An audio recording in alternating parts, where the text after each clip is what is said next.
Hello and welcome back. इस particular video में हम लोग एक बहुत इंपॉर्टेंट केस बेस्ड क्वेश्चन को स्टडी करेंगे जो कि चैप्टर एटम्स का है। जनरली ये 4 मार्क्स का आता है and if you are a student who is about to appear in 2025 board examination, this video is for you. So let's start. At room temperature, most of the hydrogen atom are in the ground state. Okay. When an atom receives some energy, for example by electron collision, the atom may acquire sufficient energy to raise electron to a higher energy state. In this condition, the atom is said to be excited state. यानी कि atom normally ground state में है, electron energy absorb करके collision से वो electron एक ऊपर के किसी एक्साइटेड स्टेट में जा सकता है। इस वक्त हम कहेंगे कि एटम जो है वो एक अपने एक्साइटेड स्टेट में है। अब अगर एक एटम पहले से एक्साइटेड स्टेट में है, देयर इज अ चांस कि electron can fall back to a state of lower energy emitting a photon equal to energy difference. मतलब अगर एक एटम ऊपर वाले स्टेट में है तो वहां पे वो एमिट करके नीचे ग्राउंड स्टेट में या लोअर स्टेट में आ सकता है और वो जो फोटोन एमिट करेगा उसकी एनर्जी दोनों लेवल के डिफरेंस के बराबर होगी। Now in a mixture of hydrogen and helium plus has helium plus is a single ionized atom। ठीक है, hydrogen atom and helium atom are excited to their respective first excited state. यानी कि एक mixture है हमारा hydrogen atom का और helium plus. By the way helium plus जो है वो उसको हम लोग कहते हैं hydrogen like, because helium plus की अगर हम बात करें तो उसमें 2 इलेक्ट्रॉन में से एक इलेक्ट्रॉन निकल चुका है, ये आयनाइज स्टेट में आयन के फॉर्म में है। तो इसके पास जो नंबर ऑफ इलेक्ट्रॉन है वो हमारा 1 है जो कि हाइड्रोजन के बराबर है, तो इसको हम हाइड्रोजन लाइक कह सकते हैं।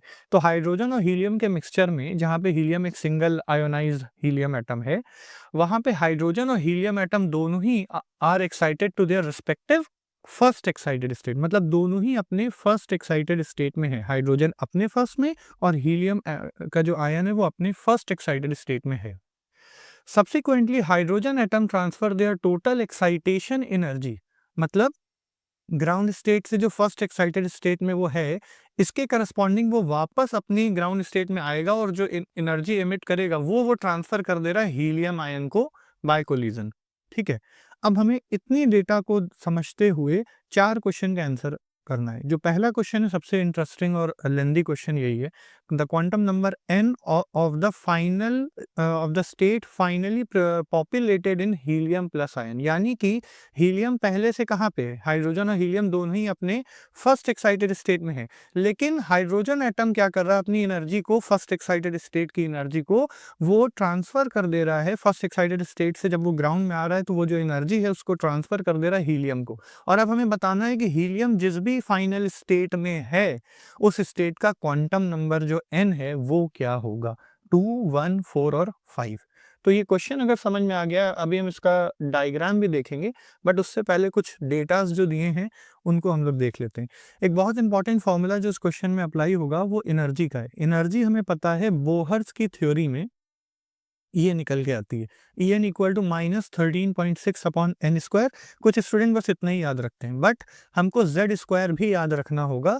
अगर हाइड्रोजन है तो ठीक है, जेड की ज़रूरत नहीं है, हाइड्रोजन में जेड इक्वल टू 1 होता है, मगर अगर यहाँ जैसे क्वेश्चन में हीलियम यूज़ हो रहा है तो हमें जेड की ज़रूरत होगी, we need Z.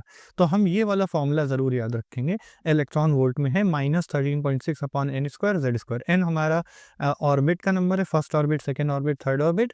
Atomic number जो है वो Z है। ओके, अब अगर हम बात करें हाइड्रोजन की तो ग्राउंड स्टेट हाइड्रोजन में n इक्वल टू 1 होगा और हाइड्रोजन है तो Z इक्वल टू 1 होगा। दोनों रखेंगे तो फर्स्ट जो एनर्जी ग्राउंड स्टेट की आई वो -13.6 इलेक्ट्रॉन वोल्ट आई। बहुत सिंपल है। फर्स्ट एक्साइटेड स्टेट जो होता है वो n इक्वल टू 2 को कहते हैं। इट डजेंट मैटर कि वो कौन सा एटम है, हर एटम का जो फर्स्ट एक्साइटेड स्टेट है वो n इक्वल टू 2 होता है, जबकि n इक्वल टू 1 जो होता है वो उसका ग्राउंड स्टेट होता है। ओके, नाउ E2 जो हम निकालेंगे यानी फर्स्ट एक्साइटेड स्टेट क्यों निकाल रहे हैं, बिकॉज सवाल में ये चीज बोला है कि हाइड्रोजन और हीलियम एटम दोनों ही अपने रिस्पेक्टिव फर्स्ट एक्साइटेड स्टेट में हैं। तो पहले वो फर्स्ट एक्साइटेड स्टेट की एनर्जी निकालते हैं, n इक्वल टू 2 रखेंगे, सॉल्व करने पे -3.4 इलेक्ट्रॉन वोल्ट आएगी। ये वैल्यू याद भी कर सकते हैं हाइड्रोजन के केस में, वैसे निकालने में कोई प्रॉब्लम नहीं, ये फॉर्मूला लेकिन हर हाल में याद होना चाहिए।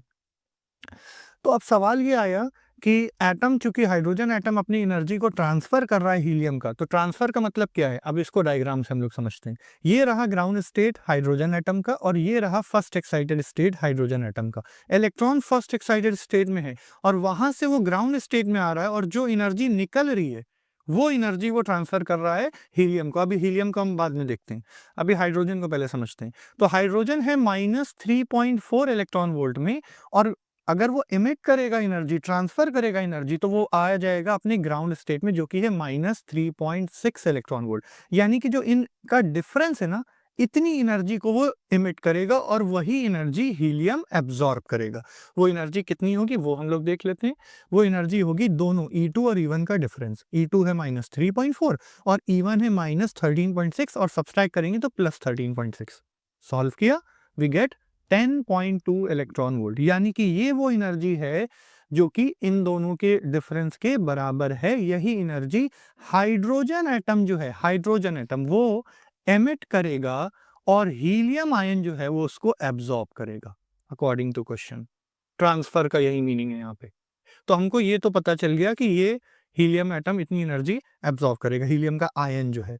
अभी हीलियम है कहाँ पे, हीलियम भी एब्जॉर्ब करते टाइम, हाइड्रोजन हीलियम दोनों ही, ये अपने फर्स्ट एक्साइटेड स्टेट में। तो अभी हीलियम का भी हम लोग फर्स्ट एक्साइटेड स्टेट पहले फाइंड आउट कर लेते हैं। फॉर्मूले से सिंपल, n=1 हम रखेंगे ग्राउंड स्टेट के लिए, तो हमें मिलेगा -54.4 इलेक्ट्रॉन वोल्ट। बिकॉज यहाँ z के स्क्वायर से मल्टीप्लाई भी करेंगे तो 13.6 अपॉन में 1 इंटू 2 का स्क्वायर यानी 4, we get -54.4 electron volt. First excited state कितना निकलेगा, n=2 रखेंगे तो वो आ जाएगा हमारा 4 और 4 यहाँ कटेगा n की जगह 2 रखने पे, और हमें मिलेगा -13.6 इलेक्ट्रॉन वोल्ट। तो हीलियम अभी सवाल में अकॉर्डिंग टू क्वेश्चन इस जगह पे है -13.6 इलेक्ट्रॉन वोल्ट। एक नोट करने वाली बात, हाइड्रोजन का जो ग्राउंड स्टेट था हीलियम का, वो फर्स्ट एक्साइटेड स्टेट है। तो यानी कि ग्राउंड स्टेट और फर्स्ट एक्साइटेड स्टेट अलग अलग एटम्स के अलग अलग होते हैं, एटम्स या आयन के डिफरेंट होते हैं, ठीक है, सेम नहीं होते सबके। तो हाइड्रोजन का जो ग्राउंड है वो जरूरी नहीं है कि किसी और का भी हो, बल्कि नहीं होता है। तो यहाँ पे हम लोग देख भी सकते हैं हाइड्रोजन का ग्राउंड स्टेट -13.6 है, और हीलियम का ग्राउंड स्टेट कुछ और है। उसका फर्स्ट एक्साइटेड स्टेट जो है वो है -13.6 इलेक्ट्रॉन वोल्ट। अब इस क्वेश्चन को समझते हैं। तो ये जो एनर्जी इसने इमिट की, पहले इसका हम लोग डायग्राम भी देख लें। n=1 -54.4 इलेक्ट्रॉन वोल्ट, ये ग्राउंड स्टेट है हीलियम का। फिर मैंने ये बनाया फर्स्ट एक्साइटेड स्टेट, फिर सेकेंड और फिर थर्ड, हमने सब बना लिया। ग्राउंड स्टेट n=1 है, first excited state n=2, second n=3 and फिर n=4। ये सारे हमारे एक्साइटेड स्टेट्स बने हुए हैं। तो ये रहा फर्स्ट एक्साइटेड स्टेट, ये रहा सेकेंड एक्साइटेड स्टेट, ये रहा थर्ड एक्साइटेड स्टेट। मैंने कुछ एक्साइटेड स्टेट बना लिए हैं, ठीक है।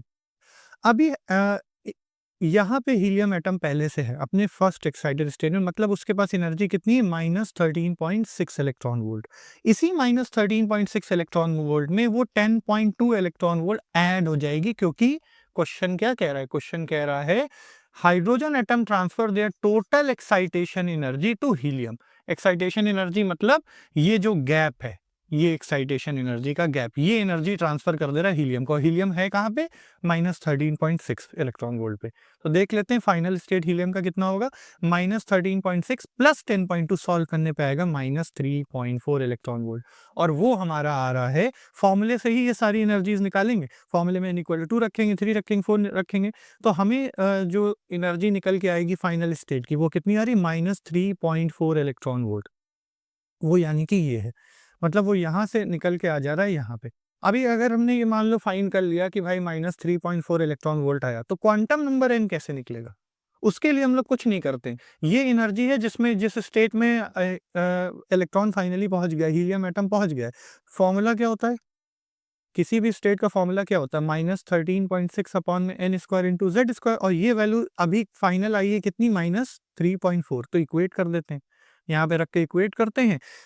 z की जगह 2 रख दिया, n हमें फाइंड करना है। तो ये सब काटा और ट्रांसफर किया, तो वी गेट वो 13.6 इंटू 4 अपॉन 3.4, कट के 16 आएगा, यानी n की वैल्यू आ जाएगी 4, जो कि है ऑप्शन सी। तो हमें पहले क्वेश्चन का जवाब हमें मिल गया है, इट इज सी। थोड़ा सा लेंदी है, बट समझ लेंगे तो ये बहुत आराम से सॉल्व हो जाएगा। जो सेकंड क्वेश्चन अब हमें कह रहा है, उसको देखते हैं। Energy required to excite hydrogen atom from 2 to 4। ये बहुत सिंपल क्वेश्चन है। हाइड्रोजन एटम जो है वो n=2 से n=4 में एक्साइट में कितनी एनर्जी लगेगी। तो हाइड्रोजन एटम के लिए हमें पता है ये फार्मूला यूज होता है, Z की वैल्यू 1 होती है। n=2 रखेंगे, सॉल्व करेंगे तो -3.4, n=4 रखेंगे तो सॉल्व करेंगे मिलेगा -0.85 इलेक्ट्रॉन वोल्ट। अब रिक्वायर्ड एक्साइटेशन एनर्जी कितनी, यहाँ से यहाँ आना है तो final state minus initial state, बस यही एक्साइटेशन एनर्जी। एक्साइटेशन मतलब अगर दो स्टेट की एनर्जी पता है, यहाँ से यहाँ ये जो डिफरेंस है ना, यही एक्साइटेशन एनर्जी होता है। तो -0.85 माइनस माइनस 3.4, हम लोग इसको सॉल्व कर लेंगे। तो ये सॉल्व करने पे हमें मिल गया +2.55 electron volt, and that is nothing but option A. तो सेकेंड पार्ट भी सॉल्व हो गया। Let's look at the third part. Ratio of kinetic energy of electron of hydrogen atom to that of helium ion, जब दोनों ही n=3 में है, तो दोनों के n=3 के corresponding ratio of kinetic energy निकालना है n=3 में। तो हाइड्रोजन एटम में Z1 होता है, हीलियम में 2 होता है, पता ही है। काइनेटिक एनर्जी का ये रिलेशन बहुत इंपॉर्टेंट, बल्कि kinetic energy, potential energy, total energy और रेडियस, वेलोसिटी, इन सब के ये वाले रिलेशन को हम लोग ज़रूर याद रखेंगे। It is very very important. तो काइनेटिक एनर्जी में जो प्रोपोर्शनल है वो डिपेंड किस पे करता है, Z² पे और n² पे, ऐसे Z² डिवाइडेड बाय n² पे। तो अब Z1 रखेंगे हाइड्रोजन में, और n तो खैर 3 ही रखना है। n की वैल्यू दोनों के केस में सवाल में 3 बोला है, n=3। क्वेश्चन में n= हमारा यहाँ पे देख सकते हैं n=3 बोला है दोनों केस में।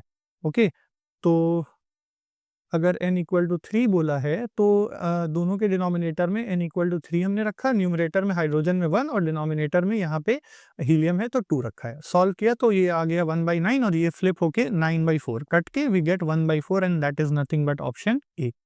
देख लेते हैं थर्ड का ऑप्शन ये है क्या। थर्ड का ऑप्शन है 1/4। अब चौथा क्वेश्चन कह रहा है radius of nth orbit of hydrogen atom is r, then r and n are related as. ये भी हमको डायरेक्ट रेडियस बोहर का जो डेरिवेशन है उससे जो रेडियस है वो भी याद रखना होगा। रेडियस का फॉर्मूला या तो अब दो ही तरीका है, या तो किसी को ये फॉर्मूला याद हो या वो पूरा प्रोसेस लगा के डिराइव करे। तो आई थिंक याद अगर हुआ तो ये बड़ा अच्छा है। एटलीस्ट किसके प्रोपोर्शनल है वो तो याद ही होना चाहिए। फॉर्मूले में दिख रहा है r प्रोपोर्शनल है n² में z के, तो यहाँ से n का रिलेशन चाहिए तो वो प्रोपोर्शनल है n² के, विच इज ऑप्शन बी। ये रहा ऑप्शन बी।